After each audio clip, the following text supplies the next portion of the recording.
Good goal, your team and a third win on the track. How it feels to know that you guys are rolling again?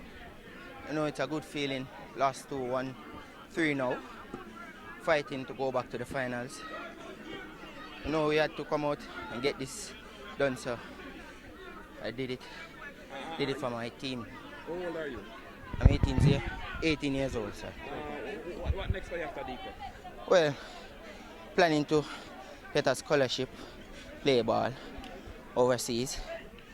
If not, it's back to the regular basic education, school, get things done. What about the national cause, playing for Jamaica?